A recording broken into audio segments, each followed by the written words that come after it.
be the greatest, you can be the best. You can be the King Kong banging on your chest. You could beat the world, you could beat the war. You can talk to God, go banging on his door. You can throw your hands up, you can beat the clock. You can move a mountain, you can break rocks. You could be a master, don't wait for luck. Dedicate yourself and you gon' find yourself Standing in the Hall of Fame. Yeah,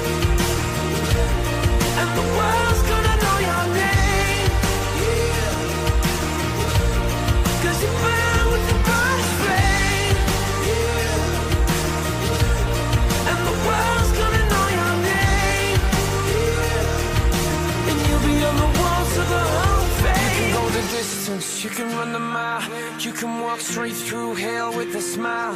You could be the hero, you could get the gold. Breaking all the records he thought never could be broke. Yeah, do it for your people, do it for your pride. And you're never gonna know if you never even try. Do it for your country, do it for your name. Cause there's gonna be a day when you're Standing in the Hall of Fame. What is going to be the future of learning? I do have a plan, but in order for me to tell you what that plan is, I need to tell you a little story which kind of sets the stage. I tried to look at where did the kind of learning we do in schools, where did it come from? And you can look far back into the past, but if you look at present-day schooling the way it is, it's quite easy to figure out where it came from. It came from about 300 years ago. And it came from the last and the biggest of the empires on this planet. Imagine trying to run the show, trying to run the entire planet without computers, without telephones, with data handwritten on pieces of paper and traveling by ships. But the Victorians actually did it. What they did was amazing. They created a global computer made up of people. It's still with us today. It's called the bureaucratic administrative machine. In order to have that machine running, you need lots and lots of people. They made another machine to produce those people, the school. The schools would produce the people who would then become parts of the bureaucratic administrative machine. They must be identical to each other. They must know three things. They must have good handwriting, because the data is handwritten. They must be able to read, and they must be able to do multiplication, division, addition, and subtraction in their head.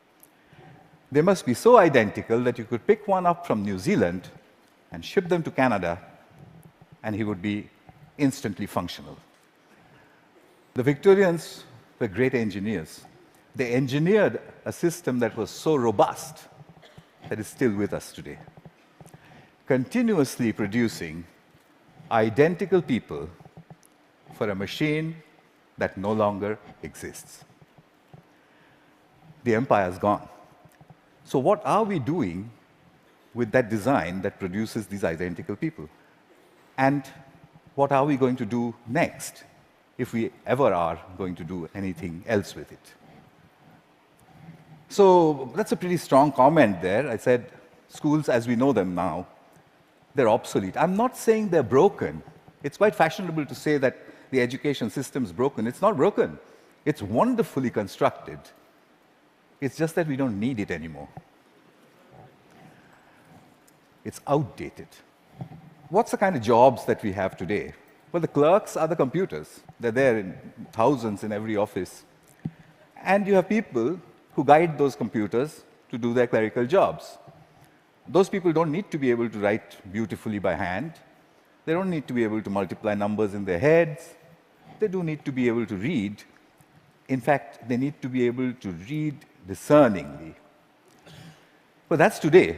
But we don't even know what the jobs of the future are going to look like.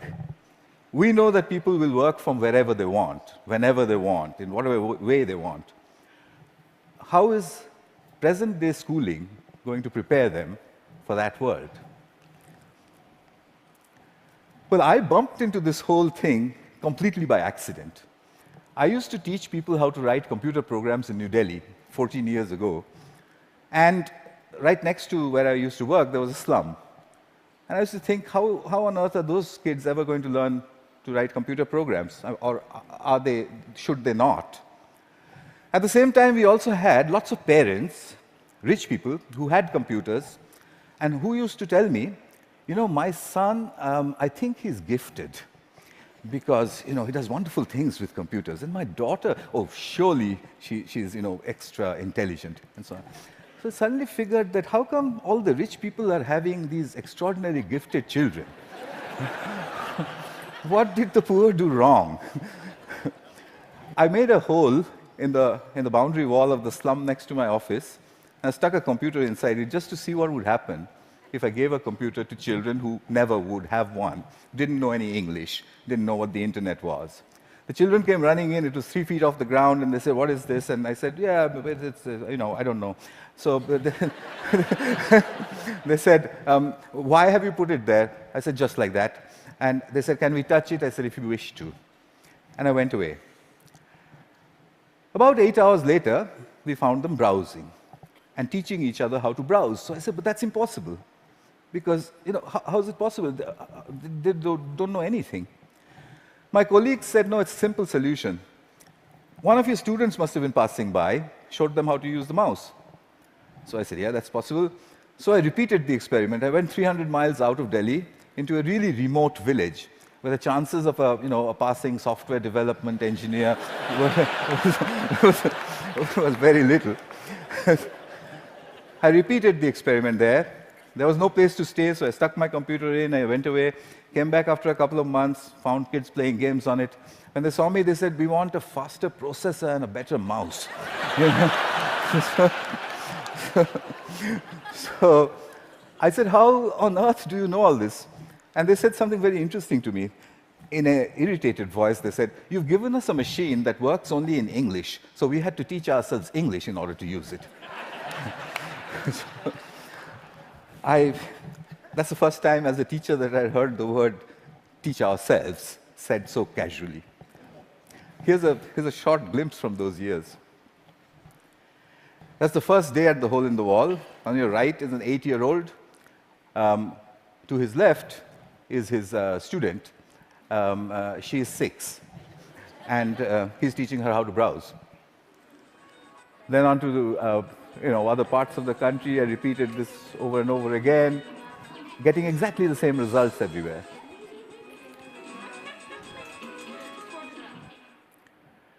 An 8-year-old telling his elder sister what to do.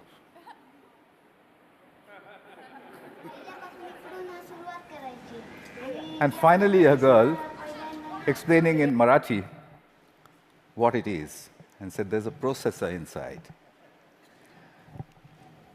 So I started publishing. I published everywhere. I wrote down and measured everything, and I said, in 9 months, a group of children left alone with a computer in any language would reach the same standard as an office secretary in the West. I'd seen it happen over and over and over again. But I was curious to know what else would they do if they could do this much. I started experimenting with other subjects. Among them, for example, pronunciation. There's one community of children in southern India whose English pronunciation was really bad.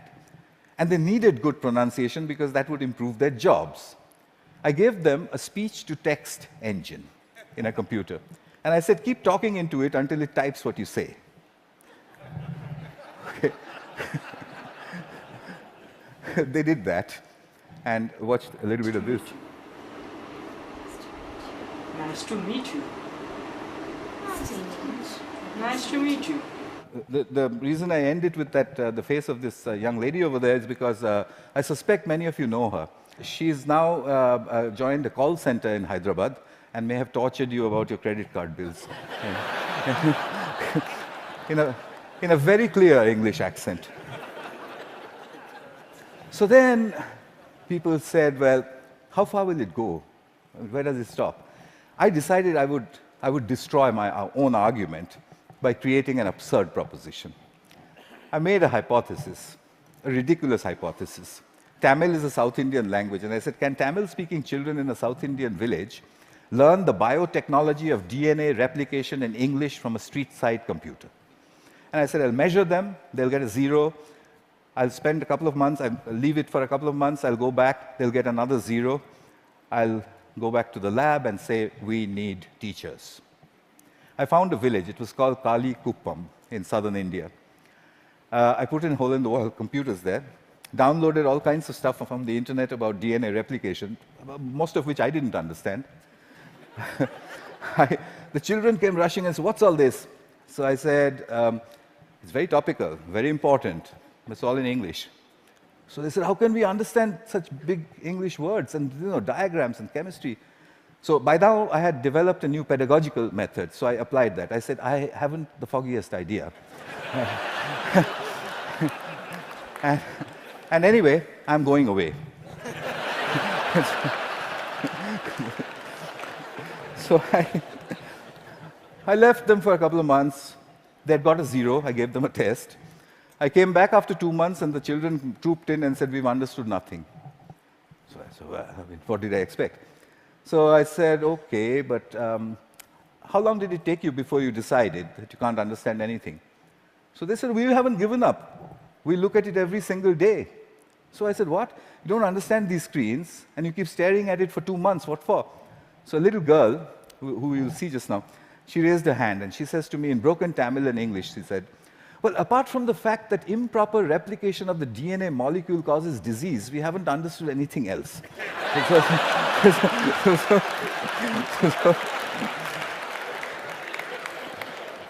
So I tested them. I got an educational impossibility, 0 to 30% in 2 months in the tropical heat with a computer under the tree in a language that they didn't know, doing something that's a decade ahead of their time. Absurd. But I had to follow the Victorian norm. 30% is a fail. How do I get them to pass? I have to get them 20 more marks. I couldn't find a teacher. What I did find was a friend that they had, a 22-year-old girl who was an accountant, and she played with them all the time. So I asked this girl, can you help them? So she says, absolutely not. I didn't have science in school. I have no idea what they're doing under that tree all day long. I can't help you. I said, I'll tell you what, use the method of the grandmother. So she says, what's that? I said, stand behind them. Whenever they do anything, you just say, well, wow, I mean, how did you do that? What's the next page? Gosh, when I was your age, I could have never done that. I mean, you know what grannies do. So she did that for 2 more months. The scores jumped to 50%. Kalikuppam had caught up with my control school in New Delhi, a rich private school with a trained biotechnology teacher. When I saw that graph, I knew there is a way to level the playing field. Here's Kalikuppam. Neuron cell death and communication. I got the camera angle wrong in that one. It's just amateur stuff. But what she was saying, as you could make out, was about neurons. But her hands were like that, and she was saying neurons communicate at 12. So what are jobs going to be like? Well, we know what they're like today. What's learning going to be like? We know what it's like today, children poring over with their mobile phones on the one hand, and then reluctantly going to school to pick up their books with the other hand. What will it be tomorrow? Could it be that we don't need to go to school at all? Could it be that at the point in time when you need to know something, you can find out in 2 minutes? Could it be a devastating question, a question that was framed for me by Nicholas Negroponte? Could it be that we are heading towards, or maybe in, a future when knowing is obsolete? But that's terrible. We are Homo sapiens. Knowing, that's what distinguishes us from the apes. But look at it this way. It took nature 100 million years to make the ape stand up and become Homo sapiens. It took us only 10,000 to make knowing obsolete. What an achievement that is. But we have to integrate that into our own future. Encouragement seems to be the key. If you look at Kuppam, if you look at all of the experiments that I did, It was simply saying, wow, saluting learning. There is evidence from neuroscience. The reptilian part of our brain, which sits in the center of our brain, when it's threatened, it shuts down everything else. It shuts down the prefrontal cortex, the parts which learn. It shuts all of that down. Punishment and examinations are seen as threats. We take our children, we make them shut their brains down, and then we say, perform. Why did they create a system like that? Because it was needed. There was an age in the age of empires when you needed those people who can survive under threat. When you're standing in a trench all alone, if you could have survived, you're okay, you passed. If you didn't, you failed. But the age of empires is gone. What happens to creativity in our age? We need to shift that balance back from threat to pleasure. I came back to England looking for British grandmothers. I put out notices in papers saying, if you're a British grandmother, if you have broadband and a web camera, can you give me 1 hour of your time per week for free? I got 200 in the first 2 weeks. I know more British grandmothers than anyone in the universe. They're called the granny cloud. The granny cloud sits on the internet. If there's a child in trouble, we beam a gran. She goes on over Skype and she sorts things out. I've seen them do it from a village called Diggles in northwestern England, deep inside a village in Tamil Nadu, India, 6,000 miles away. She does it with only one age-old gesture. Okay. Watch this. You can't catch me. You say it. You can't catch me. I'm the gingerbread man. Well done. Very good. So what's happening here? I think what we need to look at is we need to look at learning as the product of educational self-organization. If you allow the educational process to self-organize, then learning emerges. It's not about making learning happen, it's about letting it happen. The teacher sets the process in motion, and then she stands back in awe and watches as learning happens. I think that's what all this is pointing at. But how will we know? How will we come to know? Well, I intend to build these self-organized learning environments. They are basically broadband, collaboration, and encouragement put together. I've tried this in many, many schools. That's being tried all over the world, and teachers sort of stand back and say, it just happens by itself? And I said, yeah, it happens by itself. How did you know that? And I said, you won't believe the children who told me and where they're from. Here's a soul in action.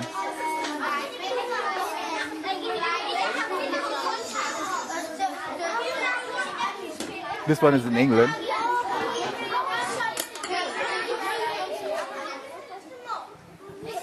He maintains law and order. Because remember, there's no teacher around.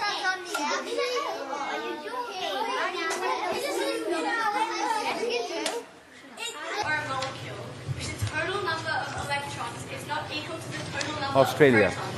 Giving it a net positive or negative electrical charge. The net charge on an ion is equal to the number of protons in the ion minus the number of electrons. A decade ahead of our time. So souls, I think we need a curriculum of big questions. You already heard about that. You know what that means. There was a time when Stone Age men and women used to sit and look up at the sky and say, what are those twinkling lights? They built the first curriculum. But we've lost sight of that wondrous questions. We've brought it down to the tangent of an angle. But that's not sexy enough. The way you would put it to a 9-year-old is to say, if a meteorite was coming to hit the Earth, how would you figure out if it was going to or not? And if he says, well, what? How? You say there's a magic word, it's called the tangent of an angle, and leave him alone. He'll figure it out. So here are a couple of images from souls. I've tried incredible questions. When did the world begin? How will it end? To 9-year-olds. Yeah, this one's about what happens to the air we breathe. This is done by children without the help of any teacher. The teacher only raises the question and then stands back and admires the answer. So, what's my wish? My wish is that we design the future of learning. We don't want to be spare parts for a great human computer, do we? So we need to design a future for learning. And I've got to get this wording exactly right, because, it's very important. My wish is to help design a future of learning by supporting children all over the world to tap into their wonder and their ability to work together. Help me build this school. It'll be called a school in the cloud. It'll be a school where children go on these intellectual adventures driven by the big questions which their mediators put in. The way I want to do this is to build a facility where I can study this. It's a facility which is practically unmanned. There's only one granny who manages health and safety. The rest of it's from the cloud. The lights are turned on and off by the cloud, etc., etc. Everything's done from the cloud. But I want you for another purpose. You can do self-organized learning environments at home, in the school, outside of school, in clubs. It's very easy to do. There's a great document produced by TED which tells you how to do it.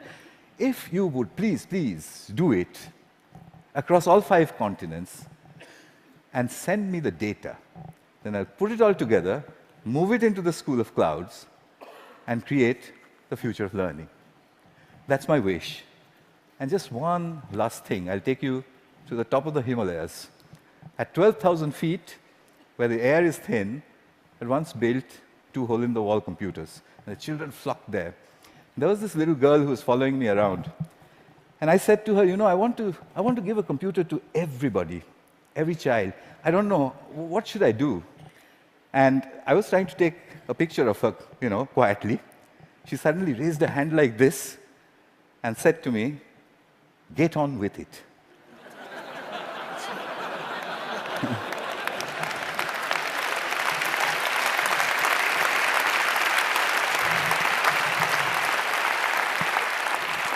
I think it was good advice. I'll follow her advice. I'll stop talking. Thank you.